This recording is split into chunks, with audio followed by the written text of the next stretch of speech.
Well, the Astros split the series with the Orioles, and that's really not a bad situation considering the last two games. They held on to the lead this time. Back-to-back home runs. We'll talk about that. Yusei was on the mound, and a costly catch by Mauricio Dubon. Let's talk about that and the Gremlins going forward on this edition of Locked On Astros. Yainer Diaz, this is Locked On Astros. Hello and welcome to Locked On Astros, your daily Astros podcast. Here are your hosts, Eric the Man Huysman and Brett H-Town Wheelhouse Chancey. We are Locked On Houston Astros, and we update you joints for a daily Locked On Astros podcast. My name is Eric Huysman. You can find me on X at Eric Talks Astros. You can find the show at Locked On Astros, your team every day. Thank you for making us part of your daily routine. Brett, where can I find you at? They can find me at H-Town Wheelhouse on X, Instagram, and TikTok. They can find me at Stros411 on X and on Facebook. They can also find me at Back to the Bullpen on X, on Instagram, on YouTube, and iHeartRadio. Back to the Bullpen. Look, man, I'm always positive, always Stros. And guys, thank you for making us your first listen on Apple, Odyssey, Spotify. Go and check out Michael Connor on the Locked On Astros postcast as well. I know he's going on right now, but we're both teachers. We got to get to bed. So go and check him out. If you can't get enough Astros content, check out the Locked On Astros postcast. Today's episode is brought to you by SupplyHouse.com. It's the most reliable way to get parts fast. Shop for your next plumbing, HVAC, or electrical job and get to fast shipping from coast to coast at supplyhouse.com. So, Brett, the two games in the middle were kind of disappointing. You had the lead, I think definitely in Saturday's game, you had the lead and it felt like everything was in your control. Then one play at first base just kind of derailed the whole Astros plans. Yeah, that was tough. I saw someone make a pretty ridiculous excuse for Fromber. They were blaming the heat. They said, well, because it was hot. And I'm not even lying. It's an actual journalist. He was trying to defend Fromber, basically saying it wasn't his fault at all. Basically, both him and Singleton, neither one of them aggressively approach that play. Whether you're tired or not and there's heat, you've got to do your job. And it's not about, oh, well, they're paid millions. It's about you have a job to do. It doesn't matter what you're being paid. You're being paid to do that job right there. And then neither one of them were ready for that. Clearly, if Singleton takes one or two steps forward, scoops the ball, he hits the base, we're good. But if Fromber engages first base when he sees that Singleton is disengaged, of course, it's easy to armchair quarterback this thing to death, then that probably could have changed the whole game. Eric, they're really two late inning rallies and a couple errors away from sweeping the series and winning every game this season against the Baltimore Orioles. So say what you will about the Astros losing those games, but sometimes you just got to tip your hat. I mean, when you got Anthony Santander hitting a grand slam, right? There's not a whole lot you can do to counter that. Yeah, and 2-2 and 5-2 against the Orioles. This is a playoff team. This is a team that you're possibly going to see in the playoffs, and the fact that you've played good against them, that speaks volumes to who the Astros are. And I was watching the ESPN StatCast broadcast. I just thought that was awesome. It's just awesome the way they kind of they show all the analytics and everything that goes into it.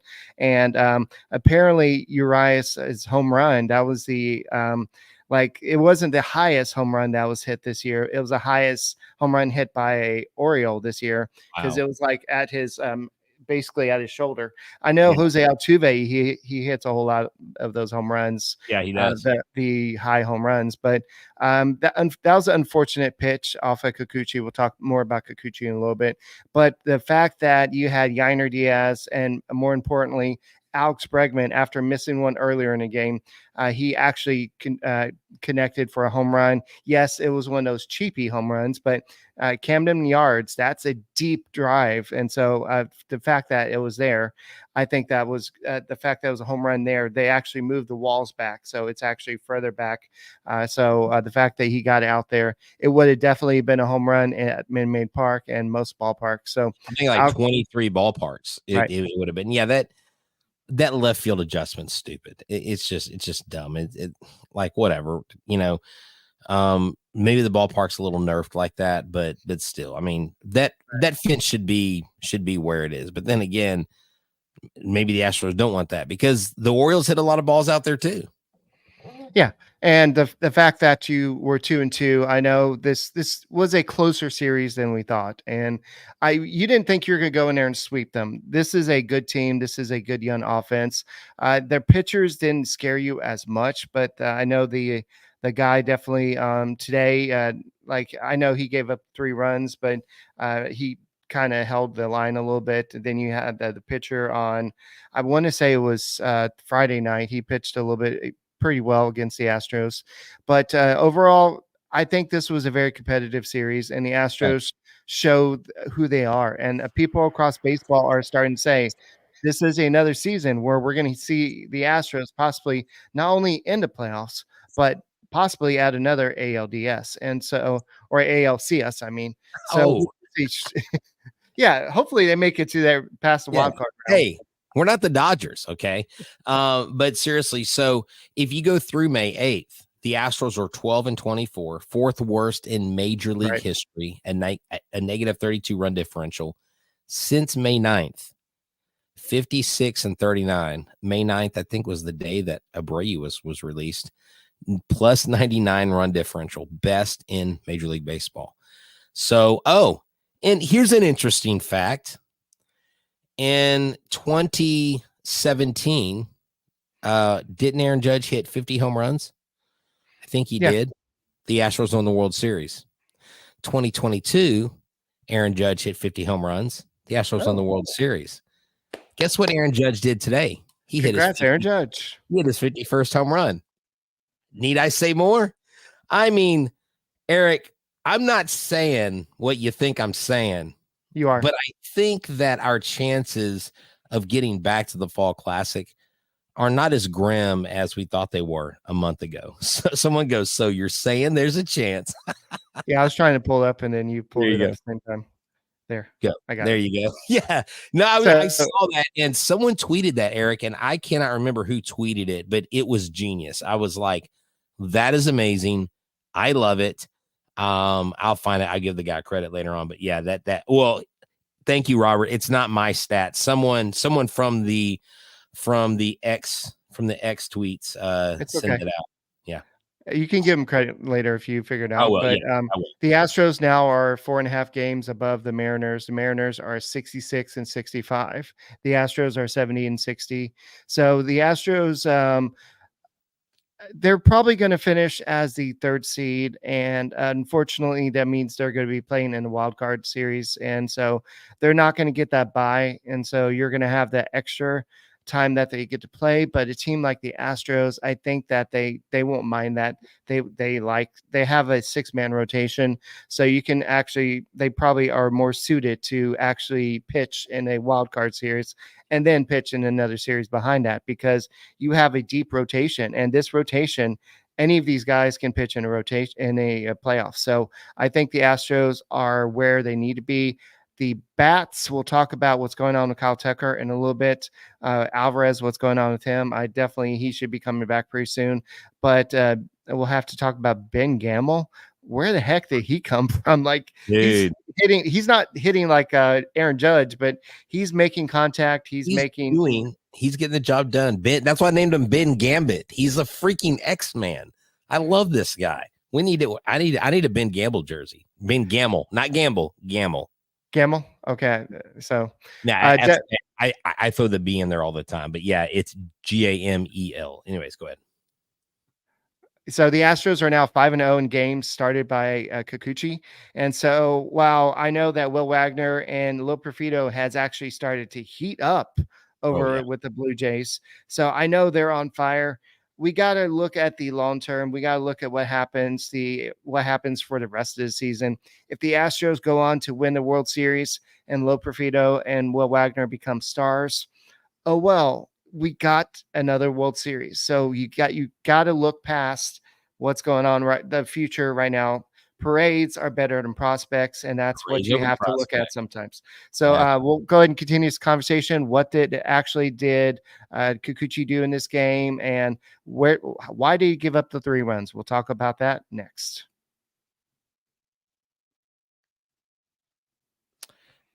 All right. This episode is brought to you by Supply House. Supply House is America's #1 place to go for your HVAC, electrical, and plumbing needs. It's an easy-to-use website packed full of helpful resources with the latest product info to help you get the job done right. So shop a complete inventory of over 200,000 parts from over 400 top brands. And look, you can get your order delivered to your door fast with great shipping from coast to coast. If you need help with an order, get expert support and industry-leading service from the friendliest folks in the business and talk to a real person every single time. Being from a family that I had a master electrician in the house, my dad, he would have loved this. And pros in the skilled trades get a competitive advantage by joining SupplyHouse.com's free TradeMaster program. And they love free. Every TradeMaster gets access to a dedicated phone line, free shipping, discounts on every order, and you join thousands of trade pros that are already benefiting from it with the free membership at supplyhouse.com/T-M and order plumbing, HVAC, electrical supplies from anywhere with just a few clicks at supplyhouse.com. Guys, thank you for making Locked On Astros podcast your first listen every day. Whether it's on YouTube, go ahead and subscribe to us. Make us your first listen on Apple, Odyssey, Spotify, wherever you listen to your podcast. Go and check out the Locked On Astros podcast. We appreciate it. And guys, guess who's back? Back again. We got Neris is back.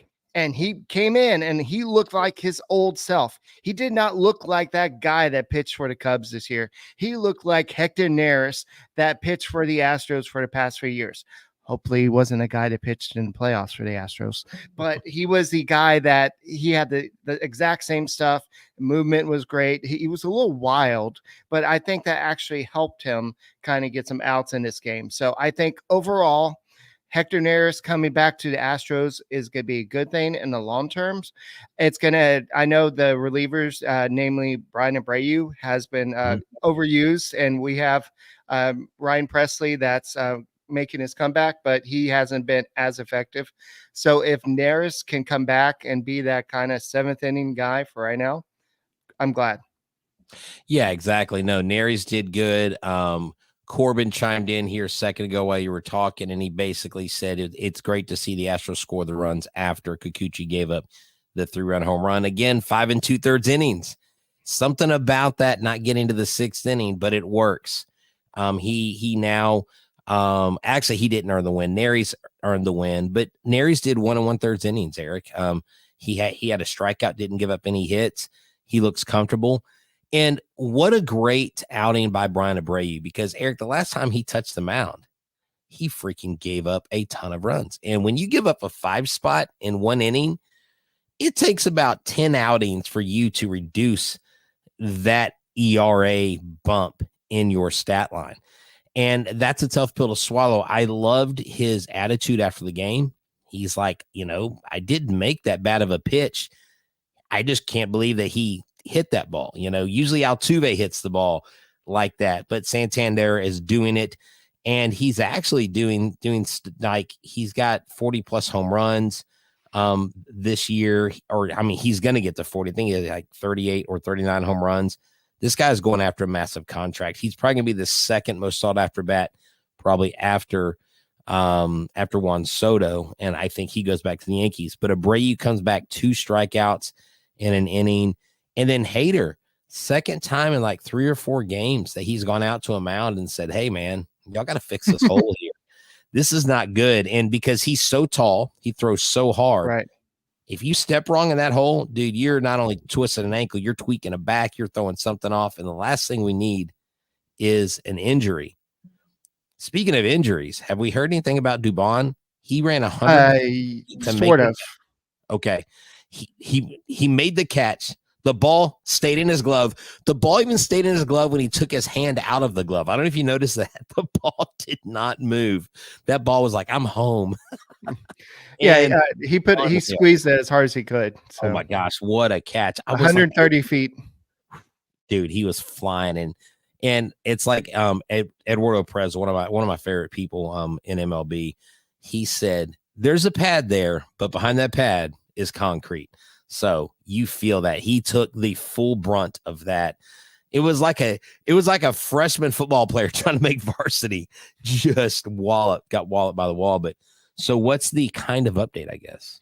The kind of update is that Mauricio Dubon will be sore tomorrow, but Joe Espada seems to think he escaped any serious injury. The doctors checked him and everything was okay. So he did have a batting helmet on. He was wanting to take his last at bat, but Jake Myers came in and actually got the sacrifice fly to make it 6-3 at that time. So I think Espada made the right choice there. Go ahead and let Dubon after that. Like he just ran in that wall. Eric froze up. I think Eric is frozen in time. I don't know what happened to him. I will remove him and maybe hopefully we can get him back. There you go. Are you back, Eric? Yeah. Eric, are you back? Okay, go ahead. Yes. You were saying Dubon ran into the wall and then you froze. You made a nice little pause. So go ahead. Okay, so but basically Dubon ran into the wall and everything's fine, but that just shows how good a utility player is. And I know several people have said, well, you need maybe him playing first base just because he's a pretty good defender at first base, but he is a utility player and that's what his value is. You don't want him like pigeonholed in one spot. You want him to kind of move around the field, kind of like what Jeff Blum did in his day. So that I don't think they're going to say, hey, Mauricio Dubon, you're our first baseman, despite what happened on Saturday with John Singleton. John Singleton is the most experienced guy out there. I know they've tried to put some other people out there. I know that DeZenzo has got some starts. He didn't look terrible out there. So they're just going to go with the flow until somebody takes it from John Singleton. Yeah, that's what they're going to have to do. I like what Kay says here. She goes, could have been a sweep. If we minimize errors, we're unstoppable. I mean, I agree. The defense was not great this series, and the defense ended up biting you in the rear end. And those errors, those defensive miscues were really the difference in these games. And so, look, you can beat a team like the O's. You can go out there and compete. But now, that's all said and done. You don't see them unless you see them in the playoffs from now on. You go into Philly, a tough place to play. And from what Espada said, Yordan Alvarez, Alvarez should be in the lineup tomorrow. From what we understand. And so he could have come in today, but there was no need to. I love Bregman and Diaz going back to back. That was nice. Diaz still hits the ball well. I don't know if you know this, but Altuve's over today breaks his hitting streak at Camden Yards at 33 games. He had hit in 33 straight games in Baltimore. It's the first time in 34 games he hasn't gotten a hit. So, and his best chance was the very first pitch of the game that he watched, a fastball right down the middle. The only pitch I think he had a chance of really hitting, and I think he just wanted to see a couple pitches, which is not characteristic of Jose Altuve. Yeah, definitely a situation that Altuve, I don't know if we talked about this, the fan. So the fan actually called the home run, the little kid. Yeah. And so he said, hey, Altuve, if you hit a home run, can I have your bat? And so Altuve, yes, he probably had a hit the day before, but he said he's been struggling with the bat a little bit. And so when the kid said that, he was like, oh, yeah, sure, kid. If I get a home run, I'll go and give you the bat. But he went up there and got the home run. And so then he said, hey, kid, I'll get you a bat. And to his credit, he went up there and thanked the kid and said, here's a bat. And that kid got a whole bunch of, like a lot of people were talking to him, not just Julia Morales, but people across baseball. But that's just the type of person that Jose Altuve is. Right. I know people know him for the face of the cheating scandal, even though he didn't want to participate in it. But he is one of the longest, definitely the longest hitter outside of Alex Bregman. So I guess him and both Bregman have been here the longest.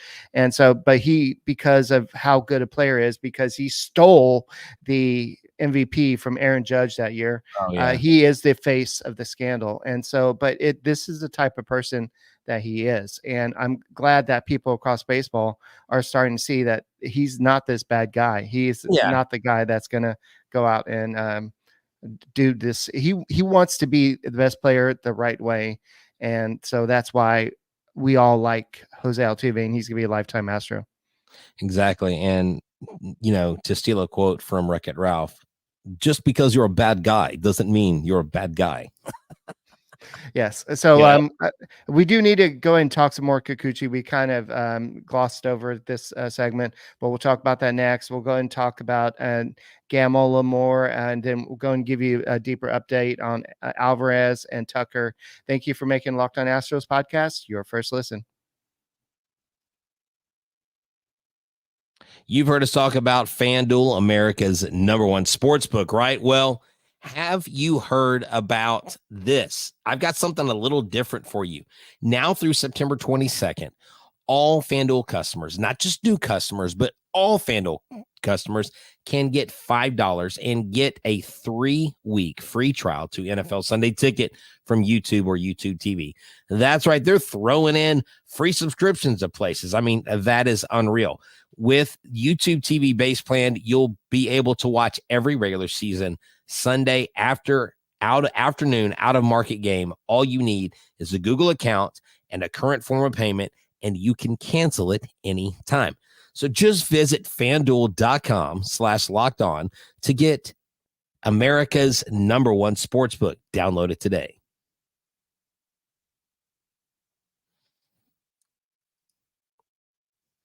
Guys, thank you for making Locked On Astros podcast your first listen every day, whether it's on YouTube. Go ahead and subscribe to us. Go ahead and make us first listen on Apple, Odyssey, Spotify, wherever you listen to your podcasts. Go ahead and check out the Locked On Astros podcast. So when the Astros got Kikuchi, we all knew that he was a hard thrower. He throws in upper 90s. Right. He has they kind of got him away from throwing the curveball they want him to throw more of the changeup. But he did something that he has not done in his entire career. He threw a pitch 99 miles per hour today. And when somebody told him that he threw a pitch that fast, he was pretty stoked. And he said that was pretty cool. So like you go out there, you have that adrenaline. Sometimes you don't always look at the radar gun and say, ooh, how fast did I throw that? But so that's pretty cool. He had a pretty good game overall. He had a no-hitter going until the 4th inning, but unfortunately things kind of unraveled. And then that high pitch that went that I don't know how that guy hit it that far, but unfortunately it was a 3-run homer. He stayed in to pitch once again.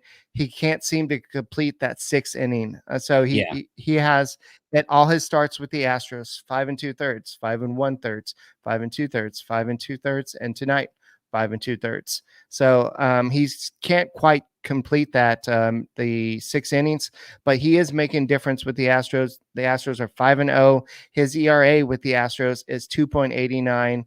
And he has been doing a great job. He has, in 28 innings pitched, he's only allowed 9 earned runs, 10 walks, 35 strikeouts, and he did a great job again tonight. No, yeah, he induced 11 swings and misses, 6 of them off his 4-seam, 2 off his slider and curveball each, and 1 off his changeup. He only threw 1 changeup, and he got a whiff on it. That's not bad. 3 curveballs, 2 whiffs. So look, he's got the stuff. He was constantly throwing 87, 88, 87, 88, and then boom, he would throw 97 mile an hour in there. It was great seeing him mix up the pitches. And he looks comfortable on the mound. The guy's got gas. The guy's got stuff. And I really think probably after this year, if the Astros can sign him, to an extension, that would be nice. Maybe in the offseason, you try to figure out how to get him to the 6, because if baseball is really playing with this stupid rule about going 6 innings, he may need to work on that. The good thing is it was only 3 runs. The good thing is the Astros responded.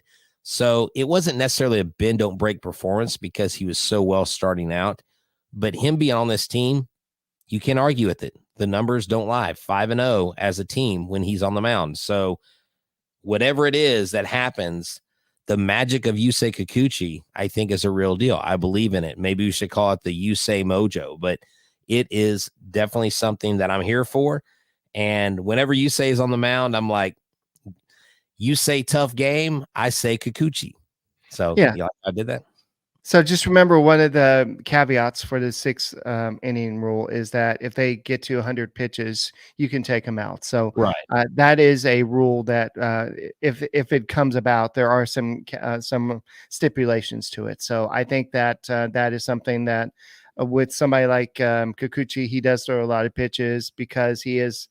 I'm not saying he goes for the strikeout all the time, but he kind of does. That's why he does walk some of the batters. But overall, he's done a pretty good job. The Astros have they did a great job. They got this guy with the best stuff, and he's showing it pretty much. I think Blake Snell would have been another good target, but I think the Giants were probably asking for too much. And the Astros have done a good job so far picking up other people's trash and making them just valuable assets to the team. I know Gamble, it's still early. I know Neris, it's only one appearance, but the Astros have this knack of getting somebody. Like when the Astros traded for Dubon, he was a guy that was a part-time player, and he didn't have the success that we're seeing him have right now. I know he's having a little bit of a down season with the bat, but you still have him with some big time at bats. Well, yeah, exactly. But, he does do well in the OPS department. I mean, he has a 975 OPS. I mean, he's 294 right now, but Ben Gamble typically gets on base. He sees the ball well. He doesn't do a whole lot of chase. And so, his on base percentage overall, in 2024 is 442. His OPS is 795 overall, like I said. So, dude, he's not having a horrible season. I mean, there's a lot of guys we go out there that are worse, like Chas McCormick, who's terrible at the plate. I mean, this dude's batting 188, man. He's trying to challenge Jose Abreu for a worst bat in the lineup. I mean, this is bad, dude. Chas needs to get his crap together. Chas is swinging over everything. Every pitch he's swinging over. He's lost. Someone goes, well, Chas has lost his, what did they say on the radio? Chas has lost his way with hitting the ball opposite field off of left-handers. I'm like, Chas has lost his way hitting anything off of anybody. He's just going through a major slump. And unfortunately, it's with someone like Dubon hitting the wall. I would be surprised if he played tomorrow. If I'm being honest, he hit the wall hard. We need Dubon in the playoffs. We don't necessarily need Dubon for game 1 of the Phillies series. So y'all don't be like, oh man, they're weak. I can't believe they're not playing. Like, give that dude a blow, give him a rest. But Chas is just going to have to get out of it. I mean, maybe Chas going back to, Philadelphia remembers the World Series and the great catch, and maybe that turns things up for him. That's kind of close to home. You need these guys to be hot. You need these guys to be hitting, so we can dog him, we can trash him, we can call him all these names. But at the end of the day, he's on the team, and if he's on the team, he needs to serve a purpose. And Ben Gamble, he's doing the job, bro. He was a great pickup.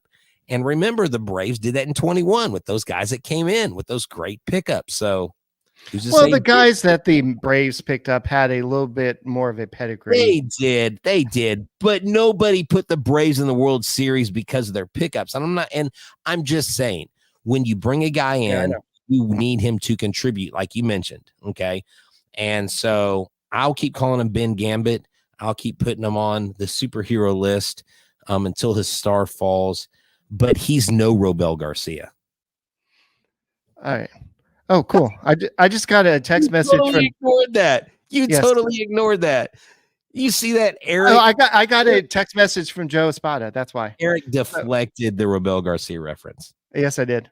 So according to Joe Espada, he said that that Kyle Tucker sent him a very long text message. And it was full of positive notes, and it was very encouraging. So Was it I on a know. note with Hello Kitty? I mean, what was this long notes? What the heck? What does it like come with the sailing from from Christopher Cross?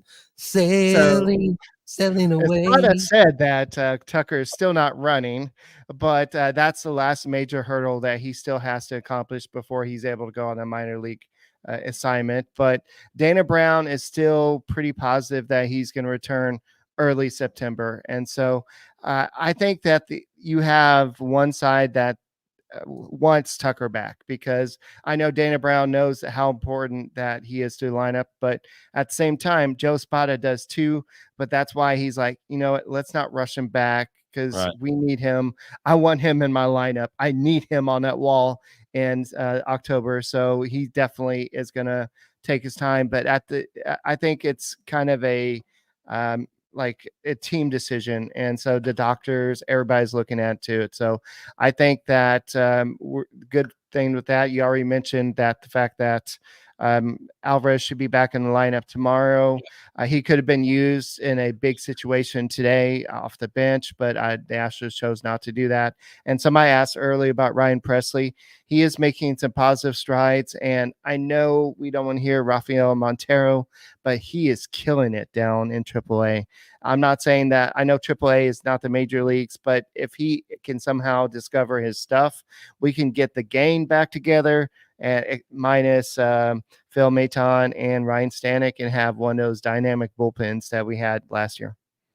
Yeah, look, when it comes down to it, that's what you got to do. You got to get hot at the right time. I think we've got the players. I think we got the veterans, and everybody in the baseball world recognizes that the Astros are here and we are not going away. We're not going quietly into the night, Right. not to quote Independence Day. And Joe Spada also texted me and said that the bullpen was very excited about getting Neris back because That's he is team leader. He was the bullpen leader for the past several years. So he is he's kind of the guy that everybody talks to and asks for advice. Yes. So Neris is it's not just about bringing him back for what he does on a mound. Oh, but Neris was thrilled, dude. But dude, Right. Stop capping. You're doing too much, bro. So what are you selling, Eric? I just went off the Joe Espada. Got a text from Kyle Tucker, so that's. Oh, I know. Good Lord, what was it like? Like Kyle's like, hey Joe, this is Kyle. It was a long text of, oh man, whatever. So good stuff. Well, hey man, thank y'all for tuning in to Locked On Astros. We got almost 300 of y'all watching. Wow, what an honor. You guys rock. We got all the tickets sold for the September 1st game coming up next weekend, baby. I'm excited. Next Sunday, you get to meet you guys in person. I've got stuff we're going to give away. It's going to be a blast. I'm going to be bringing posters. We're going to hold up posters that say Locked On Astros for the whole world to see. So, you guys got to be willing to hold up some posters, get loud, and get crazy for these Houston Astros. It's going to be a fun Sunday game. And it's going to be an interesting series that starts Monday against the Phillies. It's going to be Ronel Blanco versus Zach Wheeler. It's going to be Justin Verlander versus Aaron Nola. And then it's going to be Spencer Arrighetti versus Christopher Sanchez. So that's going to be a playoff World Series type matchup. So that's right. I think it's almost like the Phillies were like, the Astros are coming. Let's go and line up our best three pitchers against them. I'm not saying they did, but it just almost seems like it. So, guys, 2-2 against the Orioles ain't that bad. And you weren't going to dominate the Orioles all year round. So, guys, that's all we got for the Locked On Astros podcast. My name is Eric Huysman. He is Brett Chancey, and we are the Locked On Astros podcast. Thank you for making us your first listen on Apple, Odyssey, Spotify, wherever you listen to your podcasts. Go ahead and make us your first choice. Go and check out Michael Connor on the Locked On Astros podcast, and go and check out Sully with the Locked On MLB podcast as well. He does a great job talking about the Seattle Mariners and other teams as well. So we will talk to you next time, and go Astros. And you got it all in there. Somehow. This segment brought to you by